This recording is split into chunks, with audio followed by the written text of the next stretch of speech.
Donc, pour ceux qui ne me connaissent pas, je m'appelle Ibrahim Albari, je suis ingénieur avant-vente chez XL depuis maintenant 3 ans.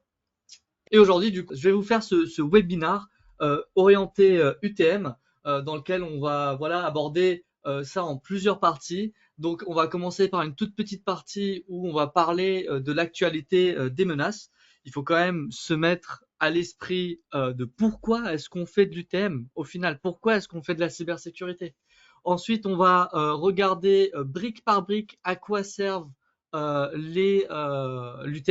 D'accord? Donc filtrage de contenu, anti-malware, antivirus, IPS, etc. Ensuite, je vais vous partager mon écran Nebula pour vous montrer comment on peut configurer ça d'une manière simple, compréhensible, donc de vraiment comprendre aussi chaque menu, à quoi il sert, comment je peux configurer intelligemment donc mon UTM, d'accord? Et ensuite, on va faire une partie sur les performances, les scénarios typiques et les cas d'usage, voire erreurs aussi à éviter lorsqu'on va mettre en place ce type d'infrastructure.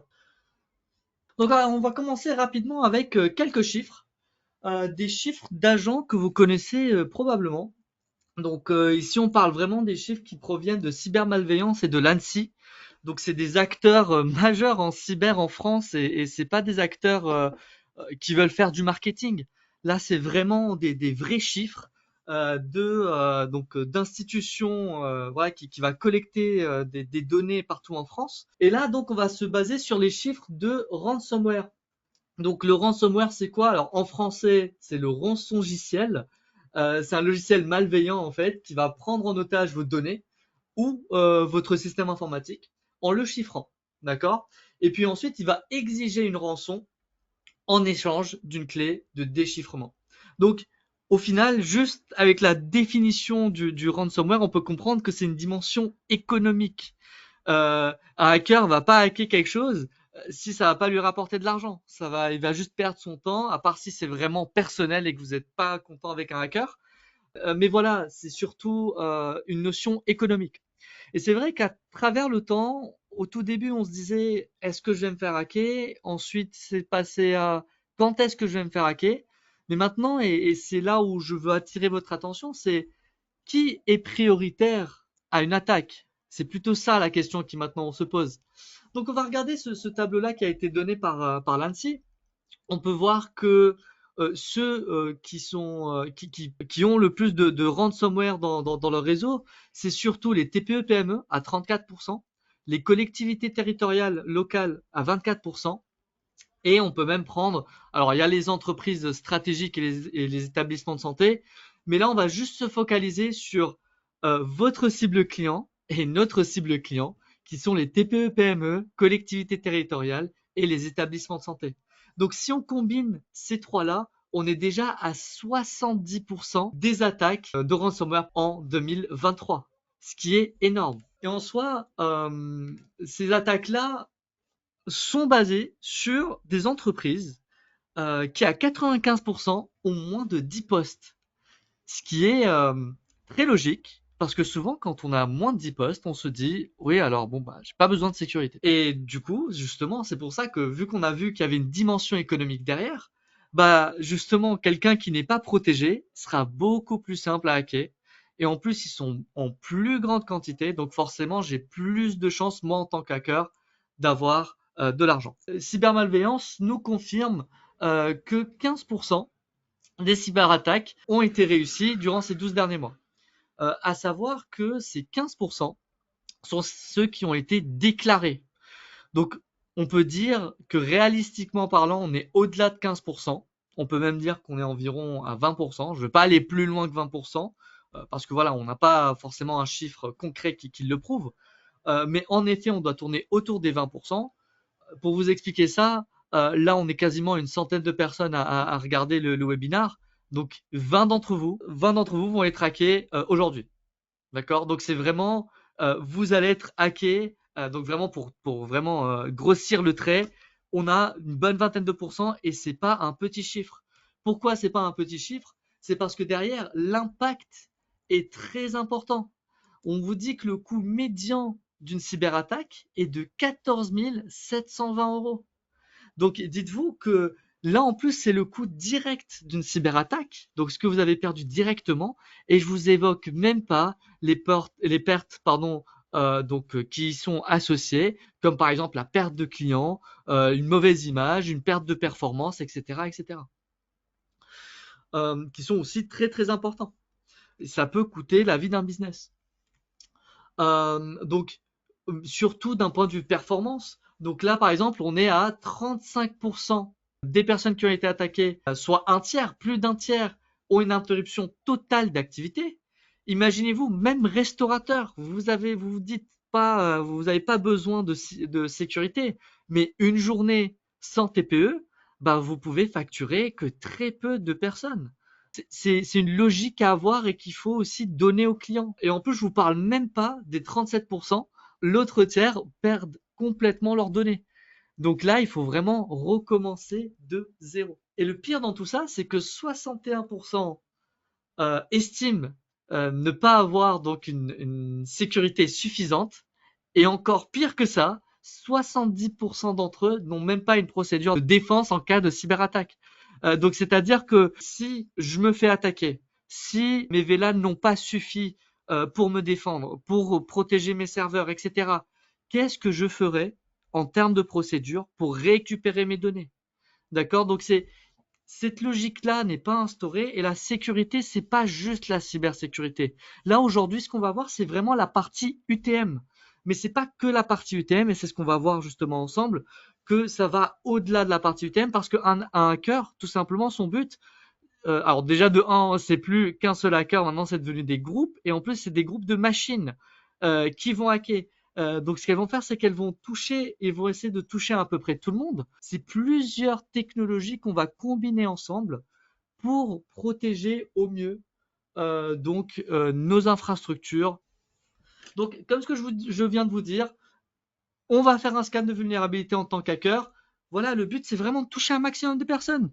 Si j'ai plein de requêtes qui sont passées sur 100 000 utilisateurs et que j'ai 1% qui répondent, j'ai un bingo. Parce que derrière, justement, j'ai pu impacter pas mal d'utilisateurs et forcément, je vais gagner de l'argent au bout d'un moment.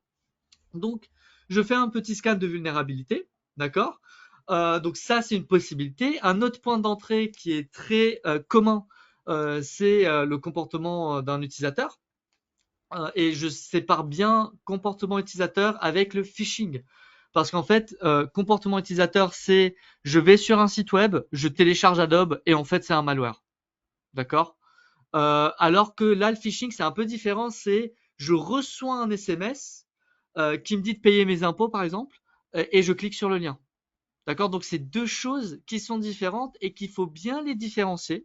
Parce qu'encore une fois, la sécurité, c'est pas juste de l'UTM, ça va au-delà de ça. Et donc, ça veut dire que comment vous allez protéger votre client, c'est pas uniquement à travers des règles de sécurité, c'est aussi à travers donc de la formation. Il faut qu'il y ait au minima une petite formation pour éviter la plus grande faille de sécurité qui est l'humain. Et enfin, on a le brute force. Donc celui-ci, je le mets parce que c'est très très important. L'accès à distance. J'ai été dans un événement de ethical hacking il y a pas très très longtemps et j'ai été bluffé par les logiciels qu'ils utilisaient qui outrepassent en fait tout simplement la protection vous voyez, lorsque vous avez une interface graphique et vous mettez le mauvais mot de passe au bout de 3 fois, bah vous êtes bloqué. En effet, ils ont des logiciels qui peuvent répliquer une interface graphique. Ils arrivent à reproduire des interfaces graphiques en local et donc ils arrivent ensuite à brute force en local sans être bloqués. Et une fois qu'ils ont trouvé le mot de passe, hop, ils viennent sur l'interface réelle du client. Donc c'est vraiment bluffant comment les gens peuvent hacker. Il y a différentes façons. Donc c'est pour ça qu'il faut ne faire confiance à personne. Donc c'est ce qu'on appelle le zero trust dont je vais en parler un petit peu tout à l'heure. Mais voilà, une fois qu'un hacker va trouver son point d'entrée, son but c'est de s'installer sur des postes, voire des serveurs, si ça serait justement le bingo s'il s'installe sur un serveur. Pourquoi? Parce que le serveur sert de point central à différents réseaux, d'accord? Parce que justement il est censé répondre à des requêtes. Euh, mais aussi elle contient souvent des données sensibles et dont on ne peut pas se passer en tant qu'entreprise. Donc forcément, ça peut forcer la main pour payer la rançon. Et ça s'arrête pas là, parce que même si je me suis installé sur un poste en tant que hacker, mon but, encore une fois, c'est de toucher un maximum de personnes. Donc, je vais me retrouver à refaire le même process, de scanner le réseau, de trouver des vulnérabilités, de chercher des serveurs, d'escalader les privilèges, etc., etc. D'accord? Jusqu'à ce que je puisse toucher au maximum de personnes. Et une fois que j'ai plein d'ordinateurs, parce que parfois on est touché par un malware, mais ça s'active pas directement. On a un temps de réaction un petit peu plus lent, mais c'est normal en fait. Eux aussi, leur but c'est de passer en incognito et que bah une fois que vous remarquez que c'est trop tard, qu'en fait vous êtes hacké, bah c'est trop tard pour vous en fait. Donc voilà, je suis sur l'ordinateur, j'exploite du coup des failles parce que supposons j'ai pas mal de ports qui sont ouverts dessus, j'ai pas de Windows Defender, j'ai pas d'UTM, etc., etc. Et enfin, donc je vais pouvoir crypter les données pour éviter que l'entreprise puisse fonctionner correctement et donc demander une rançon derrière. À savoir, je ne sais pas si vous avez vu les nouvelles d'aujourd'hui, mais il y a eu 14 milliards de mots de passe qui ont fuité. Donc c'est des mots de passe Google, Apple, Netflix, vraiment 14 milliards de mots de passe ont fuité sur le deep web. Donc ça fait peur, d'accord? C'est des choses auxquelles faut faire attention. Donc voilà, encore une fois, la sécurité, c'est pas juste de l'UTM, c'est pas juste des VLAN. Il faut aussi suivre les actualités. Il faut changer les mots de passe régulièrement. Pour aujourd'hui, du coup, ce qu'on va se focaliser, bien sûr, c'est sur l'UTM. Donc, n'autorisez que ce qui est nécessaire dans votre pare-feu. Donc, vous savez que un client va faire, supposons, voilà, c'est un groupe médical, donc ils n'ont pas besoin, par exemple, des sites de jeux vidéo ou des choses comme ça. Donc, vous voyez, tout ça, c'est des sites web que vous pouvez bloquer. Donc ça, c'est première chose. Deuxième chose, il faut bien sûr derrière segmenter son réseau au cas où j'ai une faille, au cas où il y a quelqu'un qui rentre, voilà, on reprend l'exemple de l'appartement, vous avez un premier portail, il y a quelqu'un qui grimpe par-dessus le portail, bah il faut qu'il y ait une deuxième porte d'accès derrière, au cas où il y a quelqu'un qui a déjà escaladé, pour qu'on puisse aller plus loin, pour que pardon le hacker ou le cambrioleur dans ce cas-là ne puisse pas aller plus loin. Et cette fois-ci, c'est un autre type d'authentification. Cette fois-ci, il va devoir badger au lieu de mettre un code, par exemple. D'accord? Donc, segmentez votre réseau pour que, au cas où, si vous avez une problématique dans un réseau, que ça n'impacte pas le reste du réseau. D'accord? Que ça reste vraiment isolé. Ensuite, on a bien sûr besoin d'une sécurité plus intelligente parce que là, bon, n'autoriser que ce qu'il faut sur le pare-feu, bon bah via des règles de pare-feu, souvent on va bloquer les ports dont on n'a pas besoin, etc., etc. Mais de nos jours, même les requêtes, même les ports qui sont souvent utilisés, bah justement les hackers ils voient ça comme une porte d'entrée, donc forcément ils vont trouver une faille. Du port 443 qu'on utilise tous les jours, bah ils vont parfaitement trouver un moyen de contourner. Les sites web qui nécessitent un certificat pour décrypter, c'est des sites web qui vont être utilisés aussi par des hackers et ils vont pouvoir dissimuler leurs messages dedans. C'est pour ça qu'il faut une sécurité plus intelligente. Quelque chose qui va par exemple, détecter les paquets, il va analyser les paquets, il va tester mes fichiers dans un cloud. Il faut aussi limiter l'accès depuis l'extérieur. Très important, encore une fois, je vous ai montré un petit peu pour le brute force. Et je me dois de le répéter, c'est très facile d'avoir un accès sur une interface graphique. Et je vais vous montrer d'ailleurs un site web qui vous montre très ouvertement tous les accès à plein de réseaux, de routeurs, de switch, de bornes Wi-Fi, accès à l'interface graphique. Et donc très facilement, vous pouvez faire du brute force. Et enfin, au cas où, si tout se casse, si voilà l'UTM, je l'ai mal configuré, si voilà, il y avait du malware déjà existant, j'ai oublié de faire mes VLAN, etc. Ou supposons c'est tout simplement un client qui ne voulait en aucun cas de la sécurité chez vous et qui a refusé catégoriquement un pare-feu et il a son routeur opérateur en bridge sur votre serveur. Bon, j'espère que vous n'avez pas ça, mais si c'est le cas, bah, il faut toujours avoir quand même une procédure donc de secours au cas où, voilà, tout tourne mal. Si le serveur, je perds mes données, bah, j'ai au moins un backup de mon serveur. Parce qu'au final, si je vous dis ça, c'est pas juste pour protéger le client. C'est pour vous protéger. Vous êtes responsable de l'infrastructure client. Donc au final, s'il y a une problématique, bah, ça sera retourné contre vous. même si le client a refusé, supposons, et même s'il a refusé toutes ces informations-là, ayez un écrit. J'ai souvent des partenaires qui font des écrits à leurs clients en leur disant OK, moi je vous ai proposé toutes ces solutions-là, vous avez refusé, c'est pas grave, on va partir sur un routeur Wi-Fi en bridge classique. Moi je vous ai prévenu. Pour que le jour où ils se feront attaquer parce qu'ils font partie des 70%, bah voilà, vous serez au moins protégé vis-à-vis des bêtises de vos clients. Donc là, c'est juste pour illustrer un petit peu mes propos. Donc ça, c'est 3 sites web qui montrent. Donc déjà le premier site web à droite qui montre des caméras.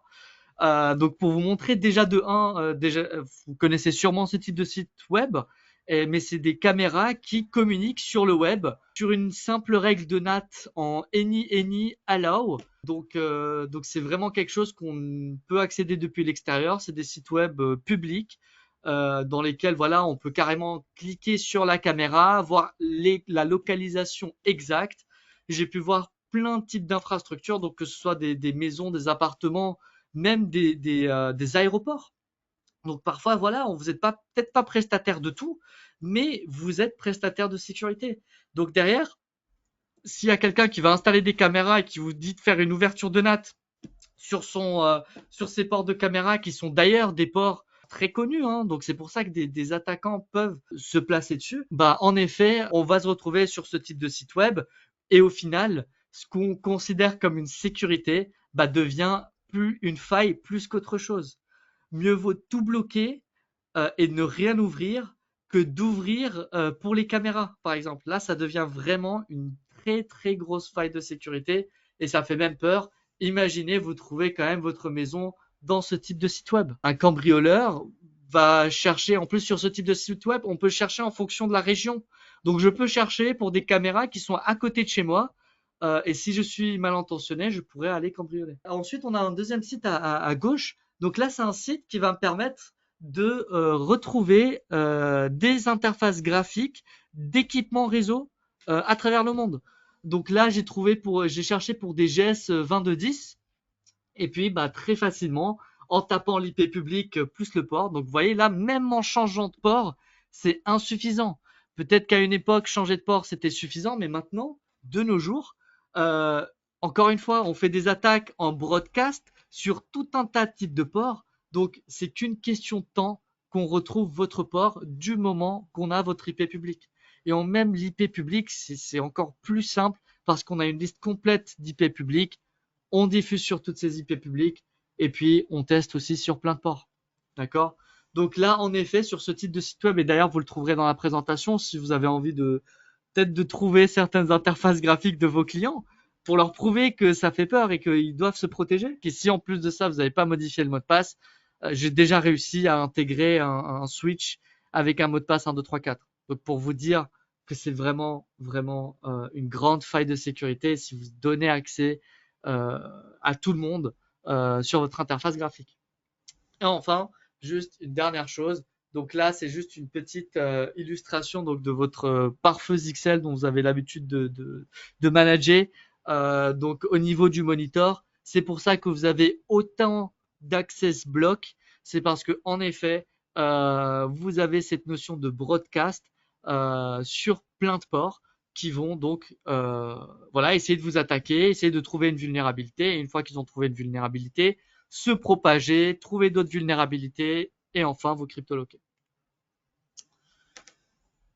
Donc pour rentrer un peu plus dans le vif du sujet, là on va parler un peu plus, on adore le terme d'intelligence artificielle, mais c'est une techno qu'on utilise depuis longtemps en cyber et justement qui est une brique essentielle à notre sécurité. L'UTM, c'est pas juste un pare-feu avec une option en plus. C'est pas juste une option en plus. C'est une chaîne de sécurité multicouche intégrée dans le pare-feu. Donc chaque service joue un rôle précis dans l'analyse des flux entrant et sortant. Et c'est très important ce que je viens de dire, donc entrant et sortant, parce qu'en fait, toutes vos briques ne vont pas agir sur la même couche OSI, et en même temps vont pas agir de la même façon parce qu'ils ont des jobs complètement différents mais complémentaires. La brique, pas la plus sophistiquée mais la plus efficace, qui est l'IP réputation, IP DNS réputation. Donc c'est par exemple voilà un utilisateur qui tente de contacter un domaine ou une IP. Et en fait le système, ce qu'il va faire, c'est qu'il va vérifier via sa base de données XL et le cloud, donc Webroot, il va vérifier si la réputation est bonne. Sinon, ce qu'il va faire, c'est qu'il va bloquer parce que voilà, supposons c'est du phishing, c'est du spam, etc., etc. Donc ça va être catégorisé. On va regarder ça un peu plus en détail quand on va regarder comment le configurer. Mais en effet, donc il va regarder la réputation du site web que j'essaie de joindre. Pour vous dire, de nos jours, les hackers sont de plus en plus malins et avec les IA, c'est de plus en plus difficile de détecter qui est humain, qui n'est pas humain. Je ne sais pas si vous avez entendu parler, si vous avez entendu parler de vishing, donc pas de phishing, mais de vishing avec un V devant. Et en fait, c'est du voice phishing. Et c'est en fait, je pense que vous avez tous déjà reçu un appel, donc de quelqu'un, voilà, qui vous appelle pour votre énergie. Alors là, pour le coup, c'est vraiment des pubs, mais c'est des IA en fait. C'est des IA qui vous parlent et qui font même du bruit sur leur clavier, comme quoi ils sont en train d'écrire ce que vous dites. Mais vous pouvez leur dire n'importe quoi et ils feront toujours genre qu'ils écrivent et ils seront jamais mal polis avec vous, etc., etc. Donc, pourquoi je vous explique ça? C'est parce que tout simplement, de nos jours, on trouve des moyens beaucoup plus intelligents de faire de l'ingénierie sociale. Donc, vous allez recevoir des SMS qui vont être beaucoup plus intelligents que juste payer vos impôts. Et j'ai eu un cas d'une entreprise de transport où un chauffeur avait reçu un SMS. Un chauffeur hein, avait reçu un SMS comme quoi voilà son package n'a pas été délivré et qu'il fallait cliquer sur tel ou tel lien. Donc pour vous dire, heureusement qu'il avait de l'hyper-réputation, parce que derrière, bah voilà, en fait, l'hyper-réputation l'a empêché de même charger la page. Parce qu'attention, il suffit pas de mettre juste parce que voilà, souvent dans ce type de page, on va vous demander des identifiants et des mots de passe, Google souvent ou des choses comme ça. Euh, mais non, en fait, parfois, tout simplement, en allant sur le site web, le temps que ça charge, bah en fait, vous êtes en train de télécharger des logiciels malveillants, en train de donner des informations sensibles comme votre IP, votre localisation, etc., etc. Donc, l'hyper-réputation va bloquer automatiquement. Donc ça, c'est la première brique que j'aime bien beaucoup évoquer en premier parce que c'est la plus efficace parce que très souvent, en fait, on se retrouve à cliquer sur des mauvais liens sans faire exprès. Donc voilà, c'est pour ça que on se fait souvent hacker. Ensuite, je vais vous parler de la brique d'IPS et d'IDP. Donc à quoi ça sert? C'est que ça permet en fait d'analyser en temps réel tous les paquets, même les paquets légitimes. Donc voilà, si vous avez du HTTP, SMTP, du SMB. Et en fait, le but de l'IPS, c'est de se baser sur des signatures d'attaque connues. Donc là, on va vraiment se baser par exemple sur voilà, des CVE classiques, du buffer overflow, des scans de port par exemple, du DDoS. Donc je vais voir toutes ces failles-là. Je vais avoir pardon une liste de signatures de tout ça et en fait, je vais analyser le comportement de mon réseau, des paquets. Est-ce que j'ai par exemple un ping of death? Donc voilà, pour ceux qui connaissent pas un ping of death, bon c'est l'exemple que j'utilise pour que ça parle un peu à tout le monde. Mais c'est quelque chose qu'on utilisait à la sortie du ping, qui est en fait un ping un peu plus gros. Donc un ping plus gros faisait que tu pouvais faire tomber des PC, donc ils pouvaient s'éteindre juste à cause d'un ping. Et là, par exemple, l'IPS va détecter qu'un ping, bah, c'est normal, mais un ping qui est trop gros, c'est pas normal, donc il va bloquer. Pour les DDoS, par exemple, ce qu'il va faire, c'est que, alors la problématique du DDoS, c'est que bloquer, c'est une chose, mais complètement ignorer, c'est autre chose.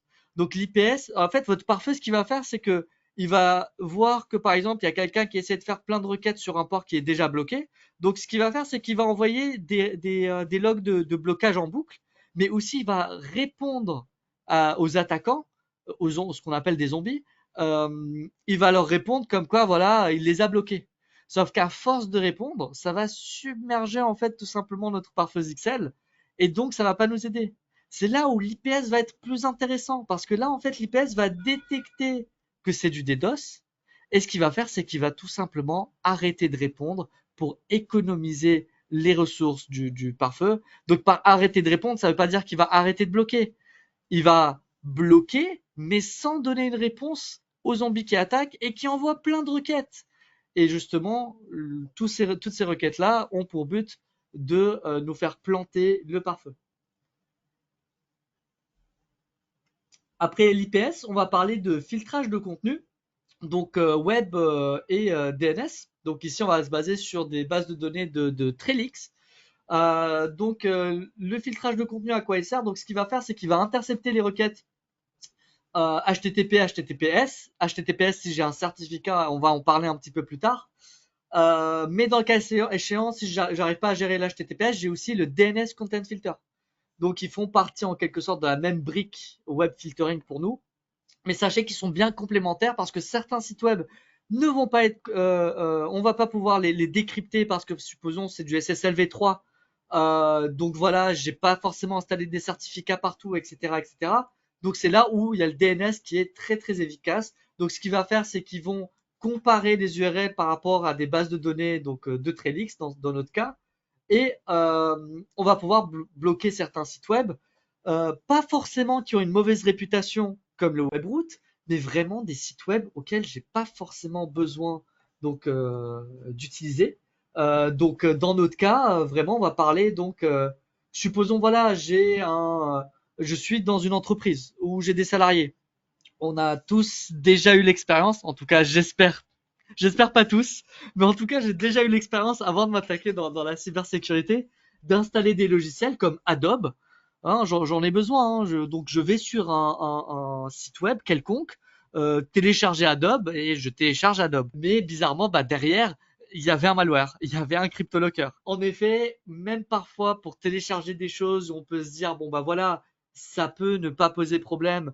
Je fais ça pour le travail, je vais pas sur des sites de jeux ou des choses comme ça. Bah voilà, ça peut quand même poser problème. Il peut quand même y avoir une faille derrière. Donc, encore une fois, zéro trust. Je suis dans un cabinet d'avocats. Pourquoi est-ce que je leur donnerais accès à des sites de jeux dans lesquels ils pourront installer des logiciels sur lesquels vous n'avez pas le contrôle? Filtrer les sites web inutiles. En complément, on va avoir l'app patrol. Si au final j'ai quelqu'un qui vient et qui se dit, et j'ai souvent trouvé ça dans des écoles, et qui commence à télécharger du NordVPN par exemple, dans laquelle ils vont encrypter leurs données de sorte à ce que le pare-feu ne puisse pas détecter ce qu'ils font, ils vont pouvoir contourner vos systèmes de défense, donc l'IPS, IP réputation, parce que justement le pare-feu n'y a plus accès, parce que les données sont cryptées. Donc là, la patrol, c'est quoi? C'est tout simplement comme du web filtering, mais là, on va vraiment analyser au niveau 7 de la couche OSI. Donc on va vraiment faire ce qu'on appelle de Deep Packet Inspection. Donc on va regarder quel protocole applicatif est utilisé pour tel ou tel logiciel, d'accord? Donc même sur des ports standards et non standards. Et en fait, on va pouvoir bloquer ou limiter certains usages. Donc moi, ce que j'aime bien faire, c'est que pour les écoles, par exemple, vous bloquez le peer-to-peer. Le peer-to-peer, le VPN, le cloud, le streaming, tout ça, ça n'a rien à faire dans ce type d'environnement. Donc, évitez-vous les problèmes. Faites. Alors, l'IPS, par exemple, il est là pour détecter ce que vous avez déjà autorisé. Mais voilà, encore une fois, la même logique de l'appartement. J'ai plusieurs protections. J'ai 2 protections en bas. Une porte qui s'ouvre avec un code, une porte qui s'ouvre avec un badge. J'ai un ascenseur qui s'ouvre avec un autre badge. Je monte chez moi, hop, j'ai une porte qui est fermée à clé. Je ferme aussi les fenêtres, etc., etc. Donc c'est vraiment complémentaire. D'accord? Donc là, pour moi, la patrol, c'est vraiment une fois que j'ai passé. Donc en fait, c'est plutôt justement pour filtrer déjà qui peut entrer chez moi. D'accord? Et une fois que c'est chez moi, bah là, hop, j'ai l'IPS qui va détecter ce qui se passe mal. Et derrière, en fait, il y a aussi d'autres briques de sécurité qui peuvent être intéressantes.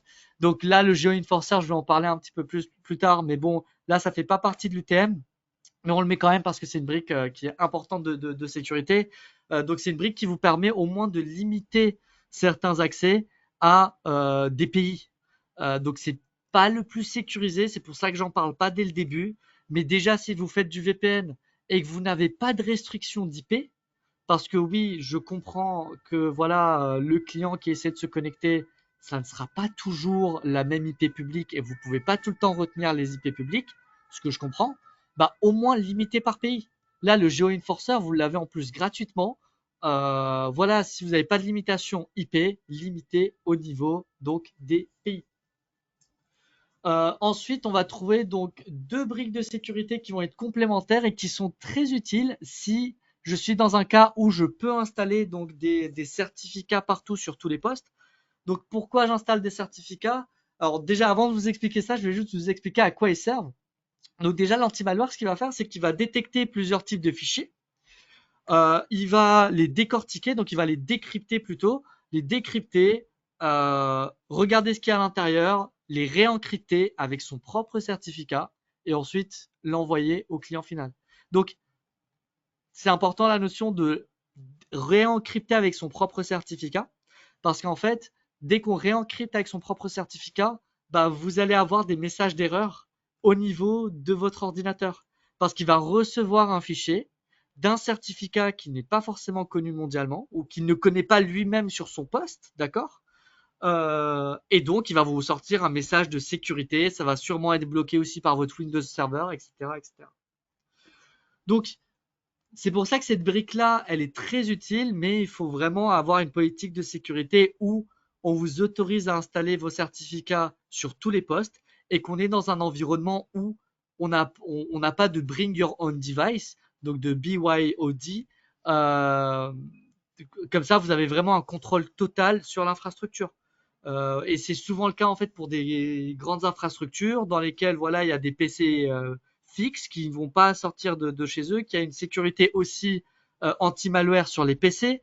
Il y a des IP fixes, on sait qui fait quoi exactement. Il y a un nombre limité d'ordinateurs. Donc voilà, là dans ces cas-là, en effet, utiliser les certificats, c'est plus intéressant.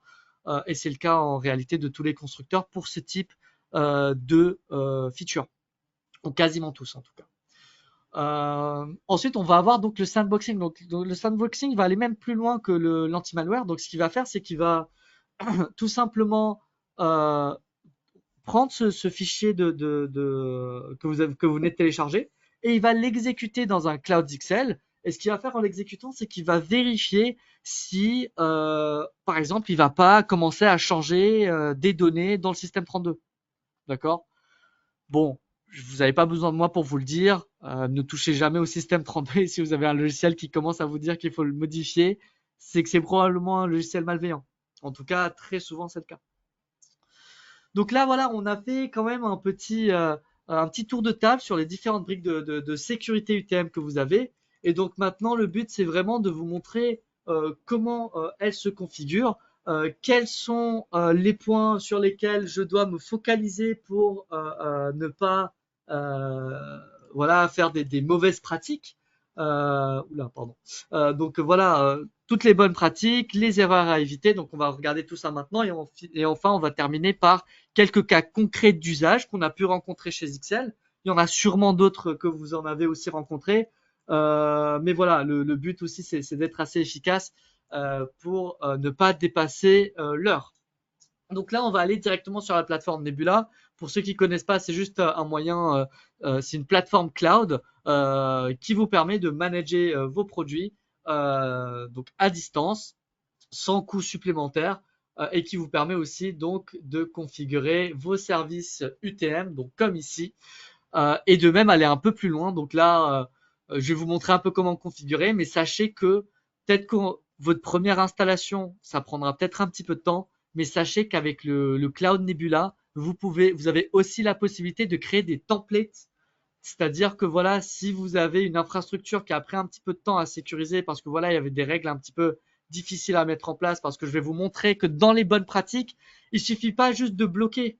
Il faut bloquer, mais il faut aussi analyser. Il faut pas mal analyser parce qu'en fonction du site, je vais avoir un comportement différent, donc un blocage différent.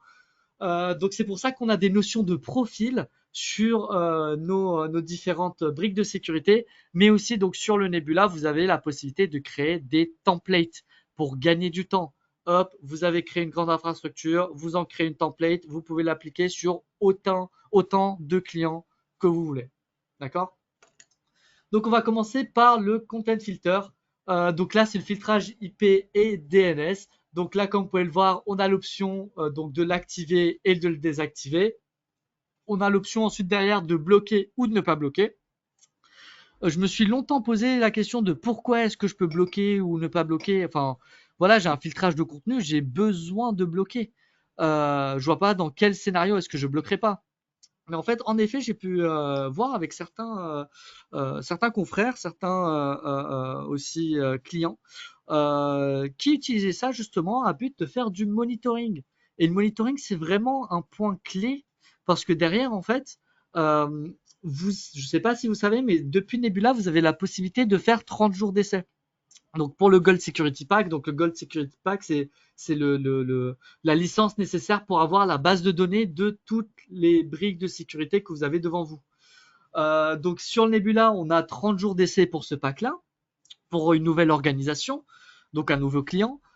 Et en fait, ce que j'ai eu comme retour, c'est que j'avais des clients qui ne bloquaient pas expressément, euh, euh, euh, voilà, s'il y avait des failles, mais par contre, en fait, ça leur permettait de récolter des informations sur les failles potentielles qu'ils ont reçues sur telle ou telle infrastructure. Et je vous montrerai un petit peu tout à l'heure, mais vous avez en effet aussi, avec votre pack de sécurité Gold, une plateforme qui s'appelle SecuriPorter qui va vous permettre d'analyser tout ce qui s'est passé et de comment est-ce que votre UTM va vous protéger. D'accord? Donc, on va regarder ça à la fin de ma présentation là, et de la configuration des UTM. Mais voilà, sachez que vous avez une plateforme comme celle-ci. Vous n'êtes pas obligé d'acheter la licence pour montrer au client qu'il a des failles. D'accord? Donc, voilà, vous avez quand même fait un mail lui disant que voilà, vous lui avez proposé et qu'il a refusé. Mais en plus de ça, si vous voulez aller plus loin, vous avez le SecuriPorter qui d'ailleurs peut même générer des rapports journaliers, hebdomadaires ou mensuels. Donc là, hop, en un clic, que d'ailleurs vous pouvez même vous envoyer par mail automatiquement tous les mois ou toutes les semaines, etc. Vous savez qui a été impacté par quoi, combien de fois, sur quel site web, etc. etc. Donc c'est vraiment très très clair comme site web. Et pour le coup, il y a littéralement rien à configurer, surtout quand vous êtes sur le cloud Nebula. Il faut juste cocher une petite option SecuriPorter pour faire remonter les données. Donc revenons quand même à notre discussion principale qui est donc voilà l'UTM, le filtrage de contenu. Donc voilà, j'ai la possibilité de bloquer et de débloquer. J'ai aussi la possibilité donc de soit modifier le message d'erreur, soit de mettre aussi un lien de redirection si vous avez une redirection en interne vers un site web en interne. C'est aussi possible. Et on a aussi l'option d'activer le DNS Content Filter que je recommande de tout le temps activer parce que encore une fois, lorsque vous allez essayer de vous protéger avec uniquement l'IP, bah, si vous n'avez pas installé de certificat et de SSL, ce qu'on appelle en fait le SSL Inspection sur votre pare-feu, bah, en effet, ça risque d'être un petit peu compliqué de décrypter les sites web qui utilisent le SSL v3. Et d'ailleurs, c'est pour ça que vous avez une option ici que si vous faites des requêtes en SSL v3, et supposons du coup que vous n'avez pas de certificat et donc vous n'arrivez pas à lire ce type de fichier pardon, de site web, bah en effet, vu qu'on est dans une politique de zéro trust, hop, je peux bloquer. Et une fois que j'ai bloqué, vous avez bien sûr les options de blocklist et d'allowlist. Je préfère largement d'avoir une infrastructure où je bloque tout et puis au fur et à mesure, je débloque certains sites web. Et d'ailleurs, ça peut être quelque chose vous pouvez déjà vous mettre en accord avec votre client. Voilà, c'est un cabinet comptable. Il va uniquement avoir besoin de 5 ou 6 sites web. Hop, vous les mettez dans les allow list et vous bloquez sinon tout le reste. Vous pouvez parfaitement faire ça. D'accord? Et si au fur et à mesure, voilà, il y a le client qui se dit oui, alors il y a un autre site web que je veux rajouter, etc., etc. Donc voilà, en effet, vous avez la possibilité d'ajouter le site web. Et si un jour vous avez un autre cabinet comptable à couvrir, bah vous avez la notion de template. Vous savez qu'est-ce qu'il faut bloquer, qu'est-ce qu'il ne faut pas bloquer, et donc vous pouvez appliquer ça et hop, ça se fera assez rapidement. Évidemment, dans ce type de mise en place, vous avez la possibilité de tester des sites web pour voir leur catégorie si vous ne connaissez pas. Donc là, hop, Google, je sais que c'est Search Engine. Et là, dans ces catégories-là, il y a en effet une catégorie Search Engine. Donc là, hop, je peux même la taper, Search Engine, je l'ai bien ici. OK? Donc j'ai Le filtrage de contenu, j'ai la patrol. La patrol, du coup, donc comme ce que je vous ai expliqué, on va vraiment bloquer des protocoles. On va être au niveau de la couche 7. Donc là, en fait, vous voyez ici, j'ai tout un tas de protocoles. Si je veux bloquer, par exemple, Skype et ses protocoles, donc là, hop, en effet, je tape Skype. Et là, en fait, c'est tous les protocoles associés. Donc, il me donne même la catégorie. Donc là, en soi, moi, j'ai bloqué spécifiquement Skype. Mais si je veux bloquer tout ce qui est en rapport et tout ce qui ressemble à Skype, donc ici, là, hop, j'ai en effet tout. J'ai même Telegram, j'ai même, hop, j'ai tous ces protocoles qui sont utilisés dans Messaging, bah, je peux en effet les bloquer, tout comme je peux aussi bloquer donc le peer-to-peer si je veux vraiment bloquer tout type de VPN, etc., etc. Donc, conformément à notre exemple d'avant, voilà, je peux faire ça. Et là, encore une fois, j'aurai toujours les options, soit je reject, soit je drop, soit je forward. Donc, reject, ça veut dire, voilà, je refuse, mais sans réponse. Drop, je refuse et je réponds que voilà, j'ai refusé la demande. Et enfin, forward, c'est je le laisse passer et en même temps, ça me permet d'analyser le flux. Hop, monsieur, en réseau, monsieur le client, dans votre réseau, dans votre infrastructure, vous avez des utilisateurs qui utilisent du VPN, alors que vous êtes un petit café, donc vous n'avez pas besoin de VPN, donc ça peut poser problème. Voilà, même dans votre réseau public, hein, sachez que dans un réseau public, vous avez aussi des obligations. Vous pouvez pas laisser tout le monde accéder et faire n'importe quoi là-dessus. Donc voilà, le peer-to-peer, vous pouvez totalement le bloquer. Alors l'IP exception, je vais vous montrer ça après. Juste petit dernier point sur le filtrage de contenu IP, DNS et App Patrol. Ça, c'est des choses qui vont s'appliquer donc au niveau de règles de pare-feu.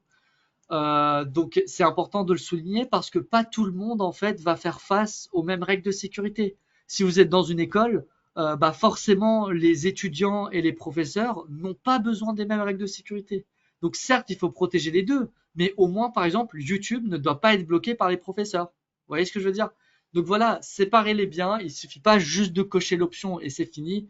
Séparez bien vos réseaux, VLAN. En plus de ça, rajoutez bien donc le filtrage de contenu adapté euh, au public qui va s'y connecter. IP exception, là c'est vraiment si je veux en quelque sorte outrepasser les protections sur certains réseaux ou certaines IP. Voilà, là c'est vraiment si je veux faire des allow list en quelque sorte, mais vis-à-vis des IP. Donc le filtre DNS, là, c'est une des briques les plus intéressantes, voire la brique la plus intéressante, donc qui va vraiment parler euh, voilà, j'ai bloqué tout ce qui est malveillant. Donc là, vraiment, vous avez toujours l'option. Donc là, pour le coup, ça se met pas sur un réseau en particulier. Là, pour le coup, à partir de là, toutes les briques que je vais vous montrer s'appliquent sur tout le monde. D'accord?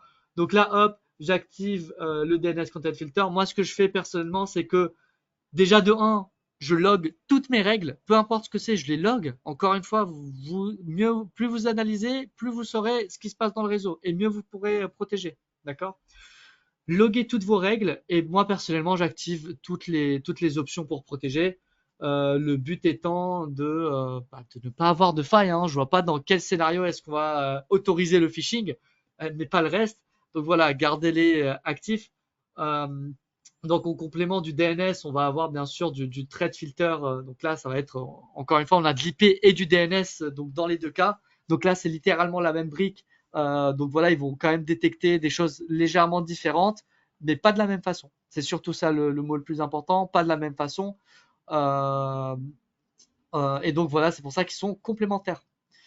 Euh, alors, en effet, donc ça c'est l'hyper-réputation. Alors attendez, excusez-moi, je me suis peut-être trompé. Non, là c'est DNS Threat Filter. Là, DNS Threat Filter, il va détecter au niveau du nom de domaine. Et l'hyper-réputation, là, ça va être au niveau de l'IP. Donc là, en effet, voilà, on va retrouver quand même quelques notions qui vont être similaires. Donc voilà, des malicious sites, du phishing. Mais en effet, derrière, vous allez quand même retrouver un fonctionnement différent et même quelques rubriques qui vont être différentes parce qu'elles peuvent être détectées plus facilement via l'IP, mais peut-être pas via le DNS, etc., etc. D'accord? Et là, pareil, on a toujours la possibilité d'avoir des block lists, des allow lists que je vous recommande d'utiliser si au cas où voilà vous avez certains sites web qui sont bloqués et qu'il ne faut pas, d'accord? Mais vérifiez quand même que c'est des bons sites web. Donc via le test de catégorie ici, d'accord? Testez la catégorie. Et si vous voyez parfois, et ça peut arriver, hein, nous on se base sur des bases de données donc de constructeurs de sécurité. Et ça peut arriver, c'est rare, mais ça peut arriver d'avoir des sites web qui sont mal catégorisés. Dans ce cas-là, n'hésitez pas à nous contacter. Nous, on contactera directement voilà, celui qui va nous gérer les logiciels et les bases de données pour qu'il puisse le changer. Donc voilà, IP réputation. Ici, on a l'anti-malware. Donc là, regardez, ça, c'est les types de fichiers dont je vous ai parlé. D'accord. Donc voilà, il y en a même plus hein, si nécessaire. Mais ça, c'est les plus fréquents. Vous pouvez même mettre tout type de fichier pour qu'il puisse tout détecter, analyser, déchiffrer, décrypter, réencrypter, pardon. Et il va pouvoir donc vérifier si tout est OK ou pas. Et enfin, on termine par le sandboxing et l'IPS. Donc le sandboxing, bah, pareil que l'anti-malware. Donc voilà, là pareil, hein, on va retrouver plusieurs types de fichiers, dont des exécutables. C'est ça surtout le plus important, parce que c'est souvent là où on va avoir des malwares. Euh, et l'IPS, donc là, rien de plus simple, j'active. J'ai une option détection, une option prévention. Donc, je pense que vous l'avez compris. Détection, je détecte juste, je remonte les logs sur mon Security Reporter. Et ma prévention, c'est que je vais carrément prévoir, donc bloquer les requêtes qu'il ne faut pas. Donc l'external blocklist, ça, on va pas vraiment l'aborder. C'est vraiment si vous avez vous-même vos propres bases de données pour bloquer certains sites web, etc., etc. Donc là, vous pouvez parfaitement l'utiliser pour, par exemple, l'IP réputation, si vous avez besoin, si voilà la base de données Trellix ne vous convient pas. Mais en soi, cette brique-là, je l'ai jamais utilisée. C'est vraiment un plus, si vous voulez. D'accord? Donc, petit rappel, première bonne chose à faire, bonne pratique, activez les logs. D'accord? Activez les logs. Et une fois que vous avez les logs, regardez, vous avez un très beau dashboard Security Reporter qui me dit combien de fois j'ai été impacté par quoi. Et surtout, qui fait ces attaques-là? Qui a le plus de failles? D'accord? Donc là, hop, pour l'antivirus, ici, hop, je clique, je sais que la source IP c'est ça, je sais la destination c'est ça. Donc je sais c'est quoi en plus, quel type de fichier qui ont été téléchargés. Mais là, pour aller peut-être un petit peu plus loin, dans l'URL Threat Filter, donc là, vous voyez, je peux voir quel site web est-ce que j'ai dû bloquer, et même dans d'autres rubriques, je peux voir qui a essayé d'accéder à ces sites web. D'accord? euh, Voilà, encore une fois, ça peut être utile que vous fassiez, que le client soit d'accord ou pas pour la sécu. Donc, même vous, voilà, ça peut vous protéger. Vous pouvez avoir plus d'informations là-dessus. Regardez, là, j'ai même du tunneling. Donc, il y a beaucoup de VPN dans mon réseau. D'accord? Donc là, s'il y a rien, il y a rien à voir avec des VPN et qu'ils n'ont pas demandé de VPN, ça peut être un petit peu problématique. Ok? Et même un petit peu pour élargir la pensée, sachez que le Security Reporter vous permet aussi d'avoir tout le trafic dessus, donc d'enregistrer dessus, donc sur un an. Et là où je veux en venir, c'est que vous avez la capacité de faire donc ce qu'on appelle tout simplement des logs RGPD, hein. Donc vous pouvez enregistrer vos logs sur un an. La gendarmerie vient et vous demande des logs. Bah là, en effet, vous pouvez très facilement leur envoyer sur un an tout ce qui s'est passé et ils se débrouilleront avec. Sachez qu'on l'a testé avec une gendarmerie, on leur a donné notre fichier et ils nous ont en effet confirmé que tout était OK. Voilà, ils ont l'adresse MAC source, destination, etc., etc. OK.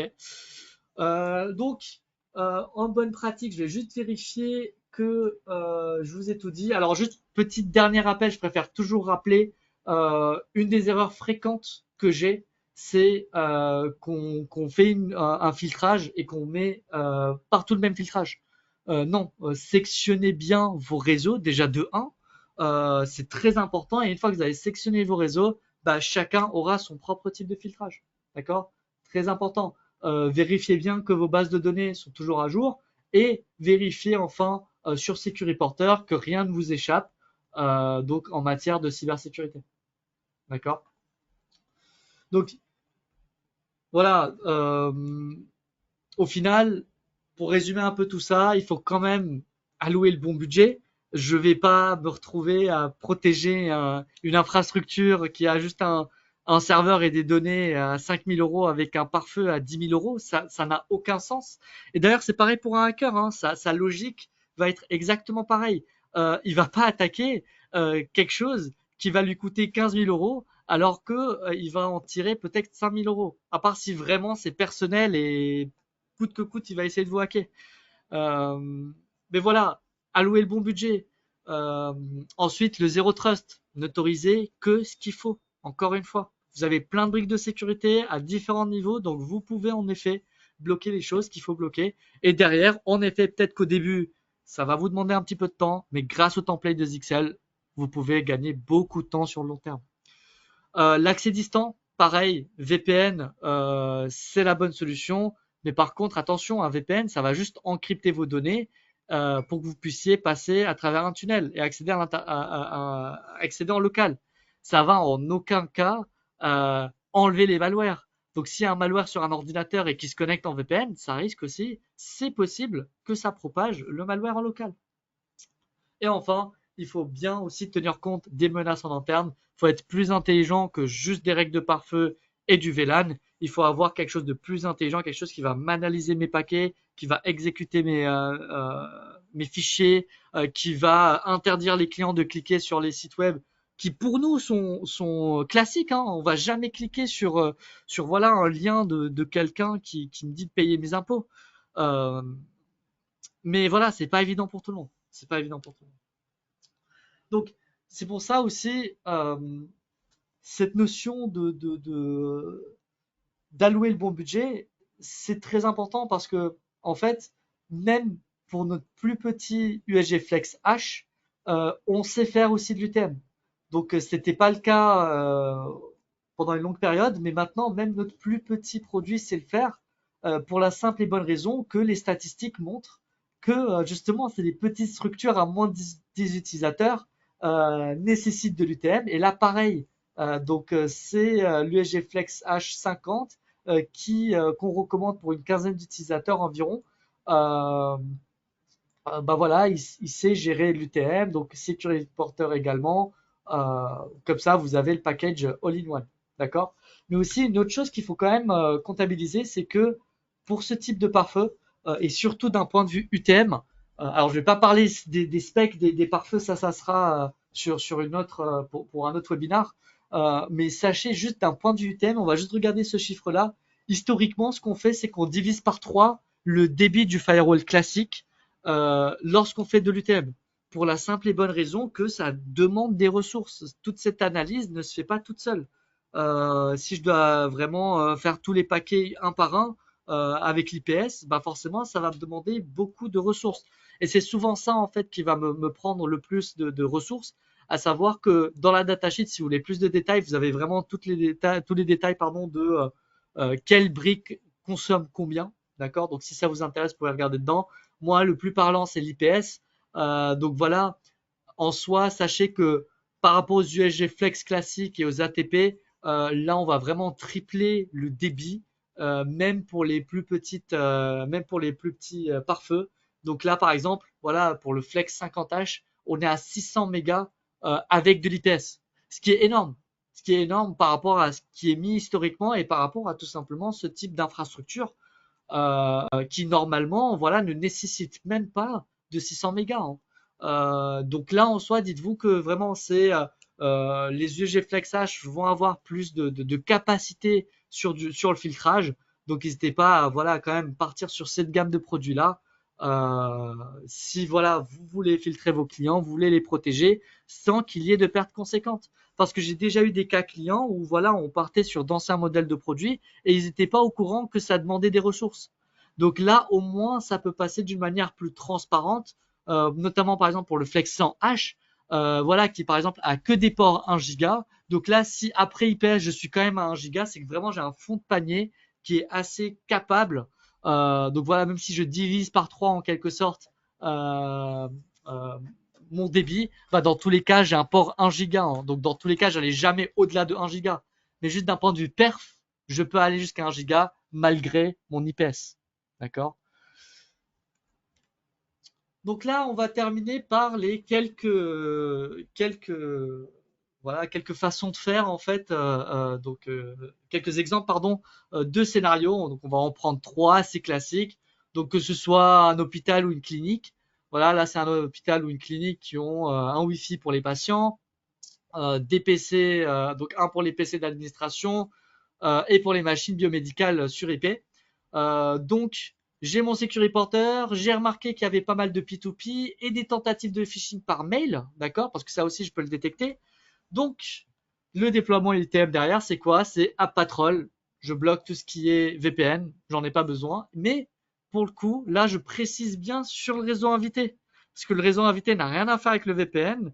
On veut pas que ça, voilà, que les gens commencent à travailler ou faire je ne sais quoi au niveau de votre réseau public. Et d'ailleurs, c'est d'autant plus strict pour les hôpitaux. Hein. Là, on parle pas de tout ce qui est NIS2. Donc là, voilà, le minimum, c'est de bloquer tout ce qui est torrent, tout ce qui est VPN. Aussi, un filtrage de contenu IP et même applicatif, j'aurais dit, pour les VLAN d'admin et d'invités. Et enfin, donc l'IP réputation, très important pour éviter le phishing, qui sont plus de 70% des failles qu'on a aujourd'hui. Les bureaux, donc là on a un contexte d'un bureau, donc avec du VPN IPsec, d'accord, donc pas mal de salariés sont connectés dedans, et ils veulent se connecter à un ERP central. Donc là la problématique que vous avez pu détecter, c'est que il y a plusieurs utilisateurs qui partagent des fichiers via SFB, non sécurisé, et une ancienne machine sous Windows 7 propage un malware. Donc le déploiement UTM c'est comment? C'est j'ai l'IPS qui va détecter tout ce qui est en lien avec les CVE liés au SMB, d'accord? Au protocole SMB. Donc là, hop, il va bloquer les trames suspectes. L'IP réputation pour vraiment aussi bloquer tout ce qui est malware. Un des malwares, c'est ce qu'on appelle le CMC. Donc là, c'est le Command and Control, c'est vraiment, voilà, depuis un poste, je peux contrôler, moi en tant que hacker, les requêtes qui sortent de l'ordinateur. Et en fait, c'est pour ça que, je ne sais pas si vous avez déjà arrivé, mais vous avez un opérateur qui vous appelle et qui vous dit vous avez un PC en local qui est en train de me déranger, qui est en train d'envoyer des requêtes en boucle sur des IP qui m'appartiennent et qui dérange l'opérateur. Et souvent, l'opérateur menace de couper le lien parce que bah voilà, ça les dérange. Donc en effet, ça fait partie, par exemple, c'est un malware où on a le PC client qui est impacté. Ensuite, la brique justement très importante, GeoIP. Je fais du VPN IPsec, je peux pas, pour XY raison, mettre des IP en fixe, d'accord, pour les sources. Donc au moins, mettez de la GeoIP pour bloquer pour les IP françaises. Euh, et enfin, la patrol, donc pour bloquer tout ce qui est application non productive, donc Dropbox, Discord, Anydesk, si vous en avez pas besoin. Donc même si on l'utilise pour le partage des fichiers, trouvez d'autres moyens plus sécurisés pour partager vos fichiers. Tous ces logiciels-là dont je vous cite ont déjà été hackés. Ils ont déjà eu des fuites de données. Donc c'est pas des choses qui sont acceptables quand on voulait vraiment faire de la haute cybersécurité. Et enfin, on termine par le petit café ou le petit magasin. Donc là, le contexte, c'est vraiment, j'ai un Wi-Fi invité pour des réseaux séparés, pardon, pour des réseaux clients et voilà, pour les caisses enregistreuses. Bon, c'est très bien, j'ai séparé les réseaux, mais la contrainte, c'est que j'ai une contrainte RGPD. Je dois être conforme RGPD. Et aussi, j'ai des tentatives d'attaque, c'est souvent le cas en fait. Voilà, il y a quelqu'un, il fait un peu ce qu'il veut dans des réseaux publics. Donc, déjà de 1, faut bien avoir Security Reporter, donc à la fois pour analyser les logs, mais aussi pour les logs légaux. IP et DNS réputation, parce que là, c'est vraiment 90% des gens qui vont se connecter, ça va être le public qui s'y connaît pas du tout en cyber, d'accord? Et enfin, la patrol pour vraiment bloquer les applications dont on veut, voilà, on veut pas sur notre réseau, on veut pas qu'ils se propagent, etc., etc. Donc comme tout ce qui est P2P. Alors le streaming à la rigueur, voilà, il faut évidemment séparer les réseaux de sorte à ce que à ce qu'on soit pas impacté. Désolé, j'ai pris un petit peu plus de temps que prévu, mais c'était important de faire ces quelques détails. Ça fait longtemps qu'on nous demande en fait un webinar détaillé sur les UTM, sur comment ça fonctionne techniquement, comment les configurer, quelles sont les bonnes pratiques, les pièges à éviter. Donc tout ça a été englobé. Encore une fois, zéro trust, analysez vos logs, montrez à vos clients qu'ils sont bel et bien protégés, donc qu'ils acceptent ou pas, hein.